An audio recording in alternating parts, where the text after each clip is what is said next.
Hello everyone, welcome to the sixth session of Basic English Grammar. Today we are going to cover conjunctions and interjections.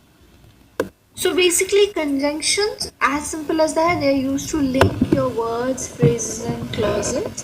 For example, I eat the pizza and the pasta. So now you know that pizza and pasta, both things were eaten by you. So conjunction and joins pizza and pasta. Or call the movers when you're ready. So you're ready is one independent sentence. Call the movers is one independent sentence. But when you say call the movers when you are ready means you are telling the condition that when you are okay then you call the movers. Okay. Now we have coordinating conjunctions. What are coordinating conjunctions? You use a coordinating conjunction, that is and, but, or, nor, for, yet, to join individual words or phrases and independent clauses that are grammatically equal. So what we are talking about coordinating conjunction is something like this. Like, call the mover is also an independent sentence. You are ready is also an independent sentence. But when is joining both of them, right?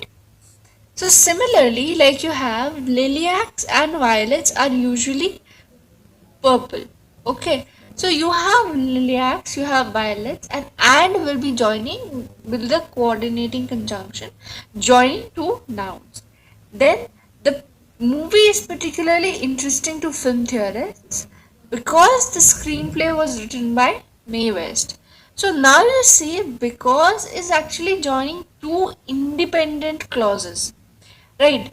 Because the first clause is a complete sentence in itself and the second sentence is a clause is also an independent sentence in itself.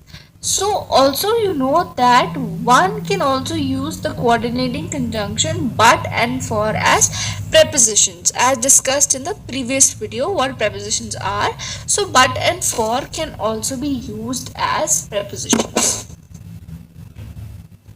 Next comes your subordinating conjunction. Now, coordinating conjunction, as you know, two independent clauses are, joined by your coordinating conjunction. But when I talk about subordinating conjunction, it introduces a dependent clause and indicates the nature or of relationship amongst the independent and the dependent clauses. So we will definitely find out in a better way over here in the example. But before that, I would like to tell you that some of the important, most common conjunctions are after, like subordinating conjunctions are after, although, because, as, before, how, if, since, than, that, though, till, until, when, whether, where, and while.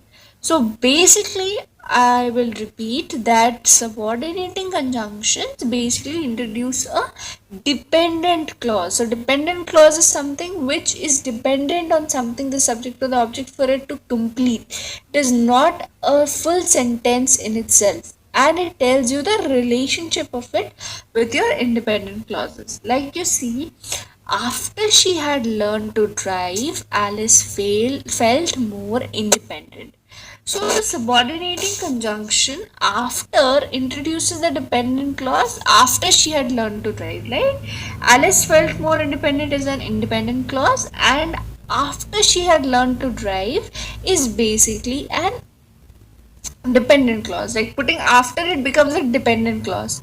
That after she had learned to drive is not a complete sentence, right? She had learned to drive is, but after she had learned to drive is not, right?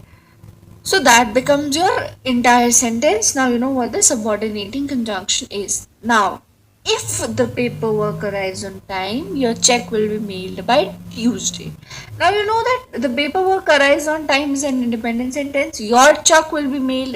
Your check will be mailed is also an independent sentence. But the moment I put if here, this becomes dependent.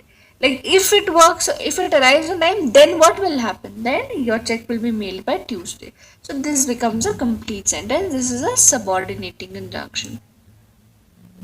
Next comes an interjection. Now interjection is a very long, big and fancy word, but it means nothing except short exclamations that you use, such as oh, whatever you use. So there are no real grammatical value of this, but you would use it in speaking, right? In writing, I don't think you use interjection. For speaking, you would use it. When the interjections are inserted into a sentence, they have no grammatical connection to the sentence. So an interjection is followed by an exclamation mark, right? For example, you have alas, oh, ouch, oh no, like you've seen that, right? So they don't have much meaning, and nowadays, so in formal language, you don't even use them in, sentences, but in formal language, you might use it. So interjection is basically a short exclamation. That's it for today, guys. I hope you liked the video. Thank you so much.